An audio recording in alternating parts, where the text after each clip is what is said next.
I watched the Cats movie. Here we go!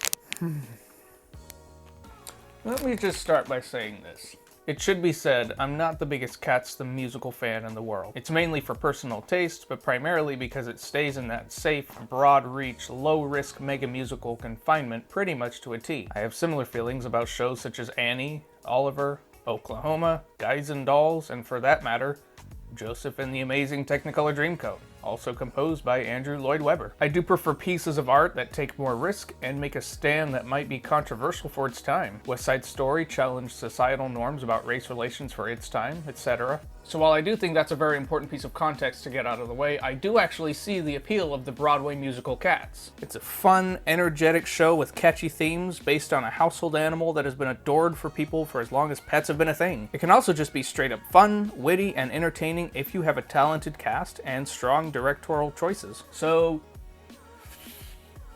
why did I not see that same potential in Cats the movie, which came out yesterday in some theaters, unfortunately in one near me? Well, there are quite a few pieces to put together. First of all, let's address the central theme of Cats. The musical is based on a collection of poetry by T.S. Eliot called Old Possum's Book of Practical Cats, who tells a story of a tribe of cats called the Jellicles, who decide that one cat is going to have a chance to be given new life past the Heaviside layer. So if this synopsis right off the bat leaves you with a lot of questions, such as, why only one cat? Do they do this every year? How do they have the power to do this? That's quite normal, and you're definitely not alone. It should be said right now that Cats is not some heavy, plot-centered musical that takes the details of its story very seriously. It's much more thematic, and more of a performance spectacle than a complex story. Now, I am vague as to how much the T.S. Eliot poems align with the Andrew Lloyd Webber musical, but let's continue with the plot synopsis of the musical. As far as who gets to decide who can be reborn into new life, it is Jellicle Elder Old Deuteronomy, sort of the story's version of the Wise Yoda. The contenders for this honor are announced through song, the first being large, nocturnal Jenny and Dots, who's lazy during the day and active during the night, dreamy and pompous Rum Tum Tugger, who is interrupted by Grisabella, a battered, unfortunate cat who disgusts all the other Jellicles. Dandy, gentlemanly Bustopher Jones is introduced, followed by Mungo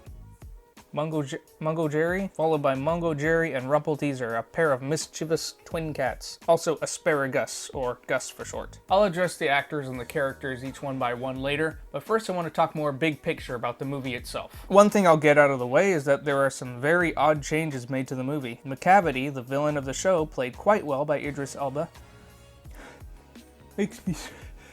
Apparently, he makes me sneeze. I need some Skittles. Has greedy ambitions to be given new life. He kidnaps the other cats and launches some kind of a golden dust spell on all the others such that he is the only one left who's able to accept the prize. But he gets frustrated when Old Deuteronomy declines his request, so he kidnaps her and, well, this is where it gets messy. First of all, it feels very off to pick the plot of, well, Cats, but just bear with me because even in the most basic sense the plot falls apart, especially in the ways they've changed the plot for the movie. Why does Macavity need to kidnap all the other contenders when he could have had Taylor Swift just cast a spell on them like she did the other Jellicles? Also, after she rejects his request and he captures her, he has her walk the plank and literally demands her to give him the Jellicle choice as she is walking. I'm sorry, but he just has no leverage here. He can't kill her because she's the only one who can give him that choice, and it's not like she would anyway. She values her principles over her life. Now, if only he had some kind of leverage, like, I don't know, hostages or something, like tied up in chains or... Oh, wait.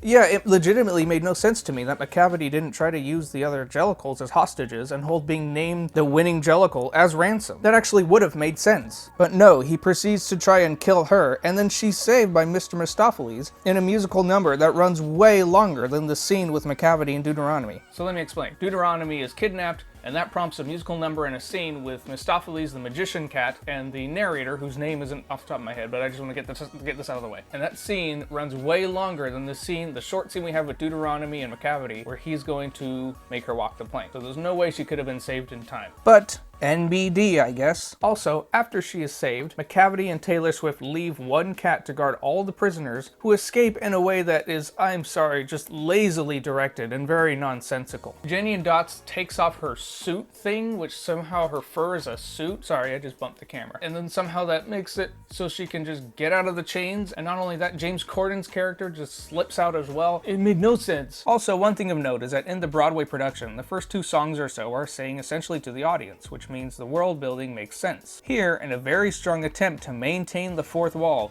the Jellicles all tell the story of who they are to a stray cat, the way they all just out of the blue want to tell her who they are and what their world is about without knowing who she is, which isn't really helped by Francesca Hayward just giving this whoa cool look on her face. Like, why isn't she also confused and horrified that her apparent former owner just threw her out? Anyway, it just gives it a very awkward and unnatural feel. Seriously, is this like some ritual the Jellicles do for every stray cat that wanders into their territory? Alright guys, new recruit, take your places for the orientation number. Yeah, it honestly probably would have just made more sense to have the cats sing to the camera like they did in the 1998 film version. Especially when they brazenly break the fourth wall anyway, when Judi Dench's character looks into the camera and sings one of the songs at the end of the movie. Also, it seems weird that they're so willing to bring her in and tell her all about who they are and stuff, and then just leave her to dry when Macavity shows up and not even tell her to hide or grab her or anything. But anyway, back to the awkwardness I was talking about earlier. While the cat's CGI was slightly improved from the first trailer according to Tom Hooper, following the backlash of course, it seems like those improvements kind of showed, mainly by making the actors' expressions and facial features a bit more clear. Also, I believe they made the fur a little longer so the cats didn't look like they were made out of ice cream. But that's not really the main problem. The problem is that the bodies and weird human cat figures were still very off-putting and made the dance scenes, of which there are a lot, this is Cats, just not enjoyable. The 2 least unsettling cats and most enjoyable in my opinion were James Corden's and Ian McKellen's roles, partly because their individual features were most recognizable, and also because of one very important thing.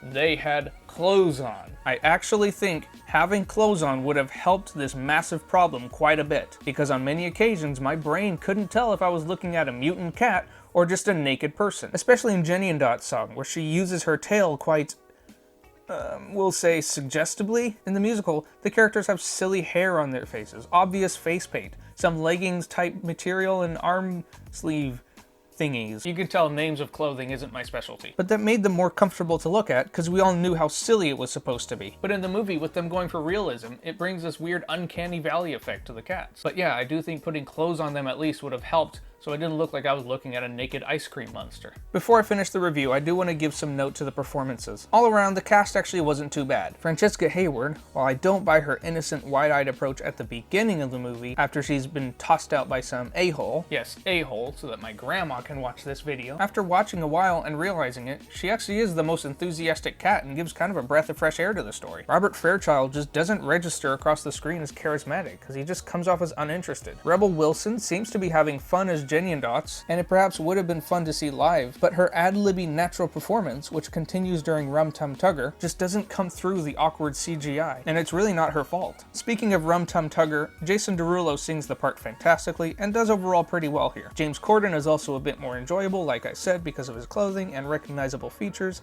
helping his performance come through the CGI. Also, maybe it's just me, but I feel like his singing voice has gotten a lot better. His vibrato is more confident, he's really leaning into himself as a singer. So yeah, check mark for him. I unfortunately honestly don't remember anything memorable about Danny Collins and a name I'm going to butcher, but Naomi Morgan as Mungo Jerry and Rumpelteazer on their number. It just bored me. Ian McKellen, also like I said, thankfully clothed, is quite adorable as Asparagus. I appreciate the female casting of Old Deuteronomy, as many wise master characters do tend to be male, and while Judi Dench's voice is far from perfect, she comes off as believable. Idris Elba is also quite good here, but probably not fantastic. There's just not enough for him to do. Laurie Davidson is charming and affable as Mr. Mistopheles, and finally, hands down, the strongest performance goes to Jennifer Hudson as Grisabella. She nails both the performance and the memorable song Memory, and is the only award-worthy thing about this movie. So those are the characters and their performances.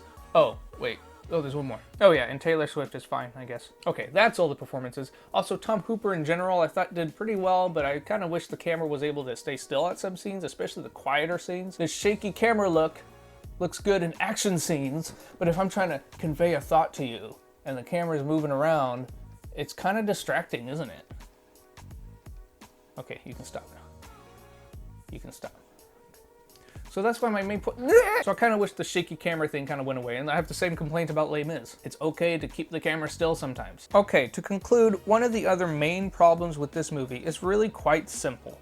It's boring. Cats can be a fun and silly experience live, but without the energy of a live audience, the musical feels awkward. Musical numbers end in just pure silence. I know that's kind of a complaint with all musical movies, but I'm just saying this movie didn't transcend that common problem. And the characters are actually less relatable and enjoyable, which simply makes the movie boring. Entire musical numbers move by without a drop of interest from me. And not just me, there was literally snoring in the screening I was at. The film fails to make any kind of connection with the audience, seems poorly thought out with silly plot holes, which conveys to me a complete lack of interest in the project, and overall definitely fails to change my mind about Cats. And that is why I feel like the Cats movie didn't work. I'd like to know what your thoughts are on it. Do you agree with me? Do you think some of my ideas are silly? I wouldn't be surprised if maybe some of my takes on the plot maybe are a little wrong. I'm not super duper familiar with Cats. I didn't grow up with it or anything. I've never been in it. I do think the cats should have had clothes on. I think it would have helped us be a little less uncomfortable. And maybe it would have helped to have the cats actually sing to the camera a lot more. But that's just my opinion. I'd love to know what yours are in the comments down below. Thank you for watching. My name's Ben Applegate. I upload every Tuesday and Friday. If you like content like this, please check out my other videos. Consider clicking that subscribe button. Tap that bell so you get notified when I upload. Check out the Facebook page. The link's in the description down below. Just to remind you, I will be taking a 2-week hiatus. I will be back January 7th. So with that said, keep loving Broadway. You don't have to love all the Broadway movies, but at least keep loving Broadway, and I'll see you later.